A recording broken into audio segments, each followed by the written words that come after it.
Haleluya, puji Tuhan, salam damai sejahtera di dalam cinta kasih daripada Bapa kita Tuhan Yesus Kristus.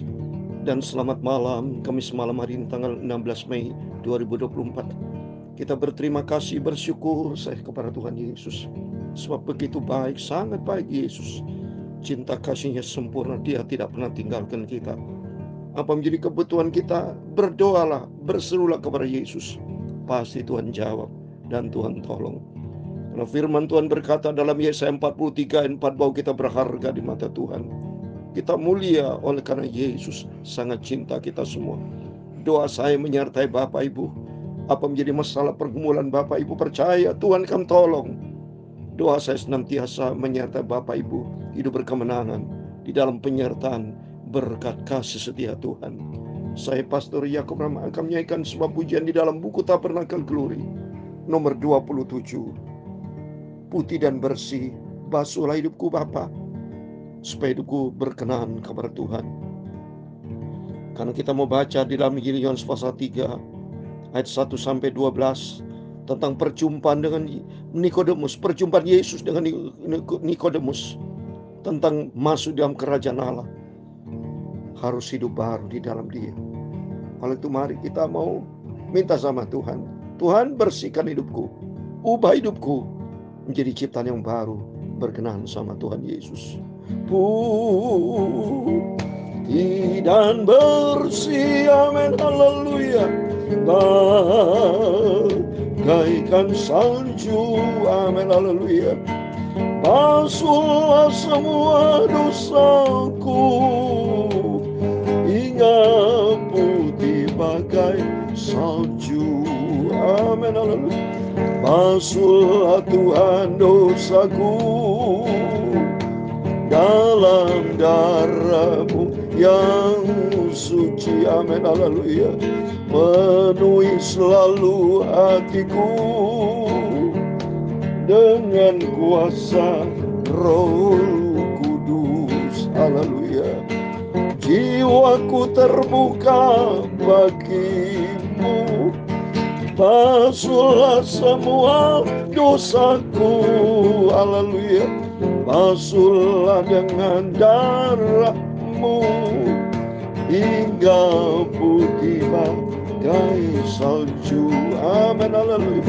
Putih dan bersih, amin, haleluya, bagaikan salju, amin, haleluya. Basuhlah semua dosaku hingga putih bagai salju.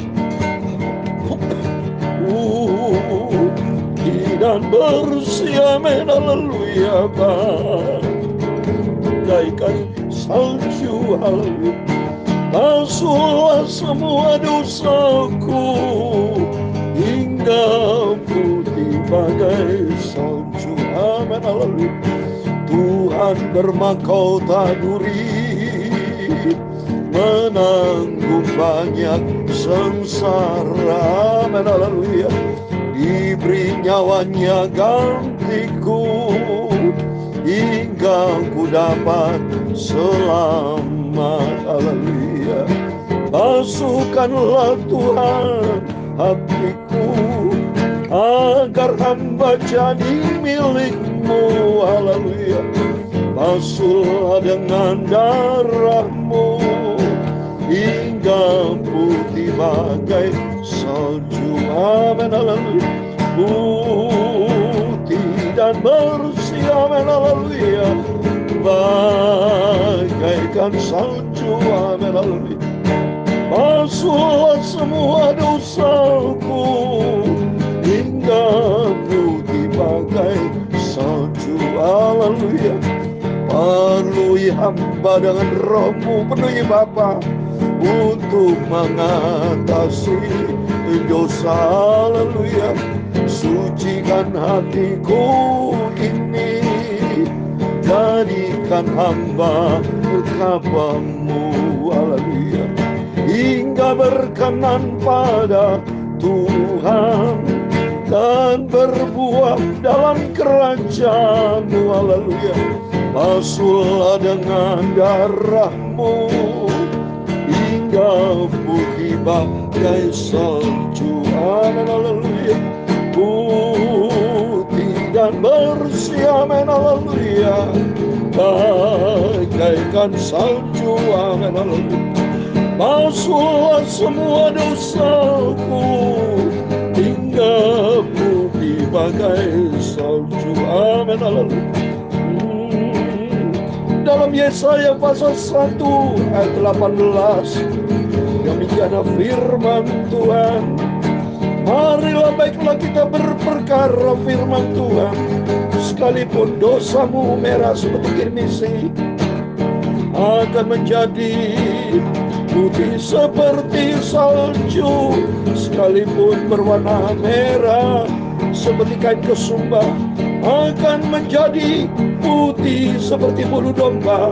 Itulah kasih Tuhan Yesus. Haleluya. Ya Tuhan, punya-Mulah kebesaran dan kejayaan, kehormatan, keagungan, pengemasyuran, dan di atas segala-galanya ada di langit dan di bumi.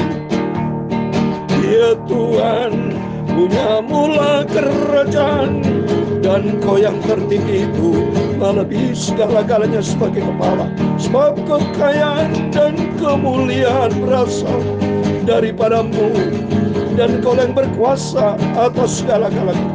Dalam tangan-Mu lah kekuatan dan kejayaan, dalam tangan-Mu lah kuasa membesarkan dan mengokohkan segala-galanya. Sekarang ialah kami bersyukur kepada-Mu dan memuji nama-Mu yang agung itu, nama Yesus yang sempurna, Yesus Bapakku, Tuhanku yang ajaib. Aku sungguh cinta Engkau ya Yesus, aku mau setia dan taat pada Yesus. Amin. Tuhan Yesus, sucikan mulutku, hatiku, dan pikiranku Bapa. Sebentar malam hari ini kami mau baca firman-Mu, sumber kebenaran. Terima kasih Bapa, kami percaya malam hari ini kami semua anak-anak-Mu yang setia mendengarkan firman-Mu berbahagia Tuhan, dan kami sangat diberkati oleh Tuhan Yesus. Dalam nama Tuhan Yesus kami sudah berdoa mengucap syukur. Haleluya. Amin. Amin. Terpujilah Bapa kita Tuhan Yesus Kristus. Semua karena anugerah Tuhan. Sungguh selalu tiap hari, setiap saat saya merasakan berkat anugerah pemeliharaan yang ajaib dari Tuhan. Termasuk Bapak Ibu selalu saya bawa di dalam doa. Jadi kalau Bapak Ibu ada masalah pergumulan, nomor satu bawa di dalam doa kepada Tuhan Yesus. Dan kedua, kalau ada masalah, ada pergumulan, bisa cerita ke saya dan saya bawa di dalam doa. Dan saya percaya Tuhan tidak pernah tinggalkan. Pasti Tuhan buka jalan. Pasti Tuhan berkati, karena sumber segala berkat datang dari Tuhan Yesus. Seperti firman Tuhan katakan dalam Yesaya 1 ayat 18, marilah baiklah kita berperkara firman Tuhan, sekalipun dosamu merah seperti kirmisi, akan menjadi putih seperti salju. Sekalipun berwarna merah seperti kain kesumba, akan menjadi putih seperti bulu domba. Amin. Tuhan memberkati kita semua. Biar hari-hari kita menanti kedatangan Tuhan. Stop dosa. Dan kalau kita ada dosa, minta ampun sama Tuhan, supaya Tuhan ampuni dan dikuduskan hidup kita, sehingga hidup kita layak berkenan kepada Tuhan. Amin. Mari kita kembali kepada firman Tuhan. Saya bersyukur kepada Tuhan Yesus, karena Tuhan selalu pelihara hidup saya bersama Bapak Ibu, sehingga dilayakkan selalu baca Alkitab, selalu sehat. Tiap malam kita rutin baca Alkitab. Bukti nyata kita cinta Tuhan Yesus. Bukti nyata karena cintanya Yesus luar biasa. Kalau bukan karena kasih Tuhan, nggak bisa rutin saudara. Ini saya rutin pagi malam sudah berlangsung lebih dari 3 tahun saudara. Sejak peristiwa COVID 2021 awal 1 Januari 2021. Ya. Jadi berarti sudah 3 tahun, 2021, 2022, 2023. Sampai sekarang 2024, berarti sudah berlangsung hampir 3 tahun setengah. Ya, hampir 3 tahun setengah. Maka di sini 1231 pi. Berarti saya juga menyampaikan firman Tuhan, karena ini pagi malam kali 2 sudah. Berarti 2400 lebih saudara. 2462 kali. Ya, besok 1232A. Ya, terus saya mau setia sama Tuhan. Bukti nyata saya senantiasa di dalam penyertaan Tuhan, tidak sakit apapun. Ya, disertai sama Tuhan supaya saya atas izin kemurahan Tuhan memberitakan terus baca Alkitab, rutin baca Alkitab, ya, yang berurutan Bapak Ibu ya, berurutan terus. Tiap malam kita baca firman Tuhan, perjanjian baru. Saat ini kita baca Yohanes 3 1 sampai 12. Besok malam ayat 13 dan seterusnya. Tapi besok pagi perjanjian lama. Ya, sudah sampai di bilangan. Ya, ini terus berurutan ya sampai Tuhan Yesus supaya nanti genap kita baca Alkitab lengkap dari Kejadian sampai Wahyu. Puji Tuhan sudah lulus loh Saudara ya, bagi Bapak Ibu rajin. Ya, pada waktu Bapak Ibu mendengarkan saya sampaikan firman Tuhan dari Tuhan itu atas perintah Tuhan 1 Januari 2021. Kalau Bapak Ibu masih simpen terus sampai sekarang tuh pagi malam tidak pernah absen, tidak pernah bolos saya. Tiap hari 2 kali pagi malam waktu saya ke Israel tetap menjalankannya. Waktu pelayanan kemanapun saya pergi selalu firman Allah, tidak pernah bolos, tidak pernah libur. Ya, karena saya di sorga tidak pernah ada libur. Yesus sendiri tidak pernah libur. Yesus terus. Dan firman Tuhan katakan selama 7 hari ada kemah pertemuan pagi, petang, pagi, petang. Sampai Yesus datang. Puji Tuhan. Mari saya mau baca Yohanes pasal 3, percakapan atau pertemuan Yesus dengan Nikodemus.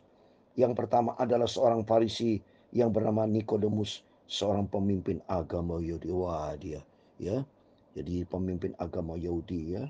Jadi namanya Nikodemus, kerinduan untuk berjumpa dengan Tuhan. Dia ketua sinagog ya. Sinagog itu perkumpulan umat-umat Yahudi ya. Kepalanya Nikodemus ini.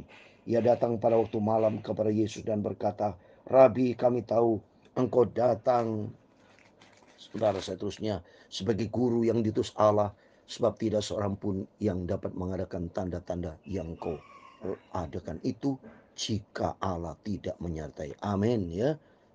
Tapi Nikodemus tidak tahu bahwa sebetulnya Yesus adalah Allah ya, yang menjadi manusia. Makanya apa yang dikatakan Yesus itu ya langsung dilakukan ya.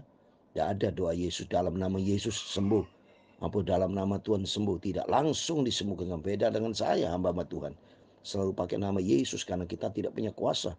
Tapi kalau kuasa Tuhan tak terbatas, dia langsung ya, setiap orang yang datang kepada Tuhan, Lazarus dipanggil, Lazarus keluar, kau langsung dipanggil keluar. Batis buta langsung celik, kau lihat langsung saudara. Ketemu dengan seorang pemuda ya yang mati di kota Nain, ketemu dengan ibu, bangun, bangkit, bangun, bangun saudara ya. Dahsyatnya Tuhan ya.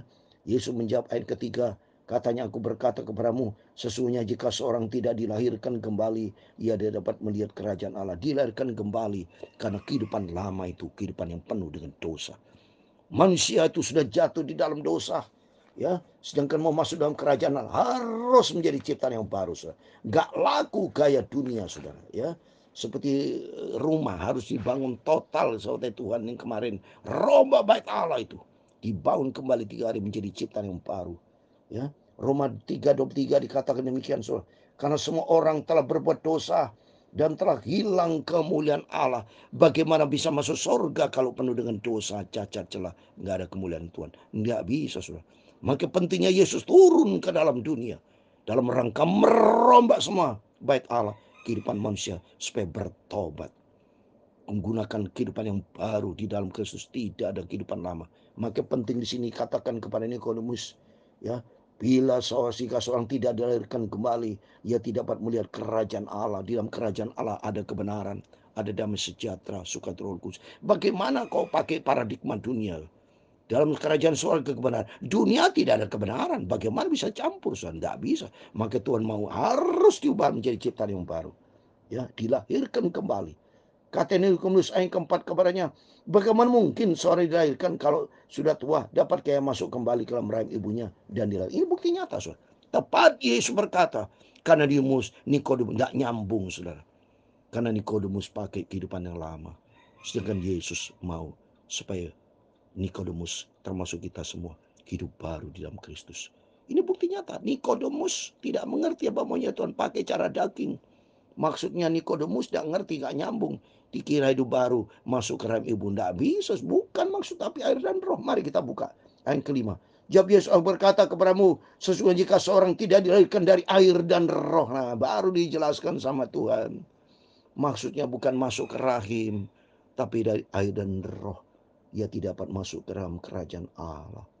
Air bicara baptisan, hidup dibaptis menjadi ciptaan yang baru. Dan roh ini roh besar. Itu Roh Kudus. Roh Kudus kan mengubahkan kehidupan kita. Karena dalam Yohanes 14 ayat 26, Roh Kudus, roh kebenaran, roh penghibur akan mengajar kamu, mengingatkan kita untuk setiap firman Tuhan. Maka pentingnya kita harus hidup baru penuh dengan firman Tuhan. Maka saya terima kasih kepada Tuhan sampai detik ini beritakan firman Tuhan pagi malam. Supaya banyak orang Kristen bertobat hidup baru di dalam firman Tuhan. Supaya bisa masuk di dalam kerajaan Allah. Apa yang keenam, apa yang dilahirkan dari daging adalah daging. Dan apa yang dilahirkan roh adalah roh. Berarti R besar Roh Kudus masuk di dalam R yang kecil. Roh manusia menyatu, mengingatkan dirinya. Dan kehidupan hatinya dipimpin Roh Kudus. Tidak dipimpin oleh daging. Karena firman Tuhan 6a dikatakan apa yang dilahirkan dari dagingnya seperti Nikodemus masih pakai cara kedagingan, dia tidak mengerti. Orang yang masih hidup di dalam kedagingan tidak mengerti apa menjadi rencana Tuhan. Tidak mengerti firman Tuhan karena dia selalu pakai daging. Belajar kita dipimpin Roh Kudus. Biar Roh Kudus akan tuntun hidup kita supaya kita masuk di dalam rencana Tuhan yang ajaib dan sempurna. Ayat 7. Jangan kau heran karena aku berkata kepadamu, kamu harus dilahirkan kembali. Coba, harus dilahirkan kembali. Saudara. Ya, kalau tidak dilahirkan tidak bisa. Angin bertiup kemana ia mau dan engkau mendengar bunyinya, tapi engkau tidak tahu dari mana ia datang atau kemana ia pergi. Demikian halnya dengan tiap-tiap orang yang lahir dari roh. Roh Kudus akan menuntun kehidupan kita. Kalau tahu bukan Roh Kudus itu, saudara, kan artinya apa? Kalau tahu kedagingan. Tapi Roh Kudus artinya Roh Kudus akan menentukan kehidupan kita. Kita dipimpin Roh Kudus, ya, bukan pakai akal-akalan kita, tapi Roh Kudus yang akan menuntun hidup kita ke arah yang Tuhan izinkan, ya, bukan kehendak kita, maksud bukan kehendak daging, tapi ke arah Roh Kudus. Apa maunya Roh Kudus? Karena Roh Kudus Maha tahu, Maha segala-galanya. Daging yang tidak tahu, saudara, ya. Jadi maunya di Tuhan ini supaya kita tidak dipimpin oleh daging, tapi dipimpin Roh Kudus. Demikian halnya tiap-tiap orang lahir dari Roh Kudus, dipimpin Roh Kudus. Nikodemus menjawab, kata, bagaimana mungkin hal itu terjadi? Jawab Yesus, engkau adalah pengajar Israel dan kau tidak mengerti hal itu. 2 kali ditegur sama Tuhan, engkau pengajar Israel. Tapi namanya Nikodemus masih pakai kedagingan. Dia tidak mengerti maunya Tuhan. Ayat 11. Aku berkata kepadamu, sesungguhnya kami berkata tentang apa yang kami ketahui dan kami bersaksi tentang apa yang kami lihat. Tapi kamu tidak menerima kesaksian kami. Yesus tegur. Ya, tidak bisa. Maka belajar rendah hati, belajar takut akan Tuhan. Jangan gunakan daging. Tidak ketemu daging dan roh. Ayat 12 yang terakhir. Kamu tidak percaya waktu aku berkata dengan kamu tentang hal duniawi. Bagaimana kamu percaya kalau aku berkata dengan kamu tentang hal surgawi? Tidak ketemu duniawi surga. Tidak ketemu, saudara. Ya, oleh itu mari kita mau hidup di dalam firman Tuhan. Biar Roh Kudus akan memperoleh kita. Yang penting mari kerinduan kita mau hidup baru. Menjadi ciptaan yang baru. Sebagai terakhir, saya mau kasih 2 Korintus 5 ayat 17. Demikian firman Tuhan. Jadi siapa yang ada di dalam Kristus, ia adalah ciptaan yang baru. Yang lama sudah berlalu, sesungguhnya yang baru sudah datang. Amin. Mari kita minta sama Tuhan, tuntun hidupku supaya menjadi ciptaan yang baru di dalam Kristus. Karakter baru. Tidak boleh dendam, dengki, benci, pelit. Tidak bisa, saudara. Harus hidup baru. Memiliki hati yang berkenan sama Tuhan. Hati yang penuh cinta kasih. Kalau di antara bapak ibu, ada di antara saudara-saudara, mungkin ada dendam, dengki, benci. Hati yang tidak berkenan, tidak damai. Jangan itu, stop itu. Buang segera damai dengan saudara kita. Ya, yang penting bapak ibu itikat baik. Persoalan orang itu tidak mau damai, urusan mereka. Yang penting dari diri kita mau damai dengan setiap orang. Jangan bikin masalah. Tapi kita menjadi anak Tuhan yang menjadi berkat. Yang hidupnya selaras dengan firman Tuhan. Karena Tuhan sudah ampuni kita. Tuhan akan membaru-barui kehidupan kita. Supaya kita putih dan bersih. Layak di hadapan Tuhan. Masuk di dalam kerajaan Allah. Sorga kekal selamanya. Amin. Putih dan bersih. Amin. Haleluya. Bagaikan salju. Amin. Haleluya. Basuhlah semua dosaku hingga putih bagai salju. Amin, haleluya. Putih dan bersih, Tuhan memberkati engkau dan melindungi engkau. Tuhan menyinari engkau dengan wajah-Nya dan memberi engkau kasih karunia. Tuhan menghadapkan wajah-Nya kepadamu dan memberi engkau damai sejahtera. Bapa kami yang di surga, dikuduskanlah namamu, datanglah kerajaan-Mu, jadilah kehendak-Mu di bumi seperti di surga. Berikan kami pada hari ini makanan kami yang secukupnya, dan ampunilah kami akan kesalahan kami, seperti kami juga mengampuni orang yang bersalah kepada kami. Dan janganlah membawa kami ke dalam pencobaan, tetapi lepaskanlah kami daripada yang jahat.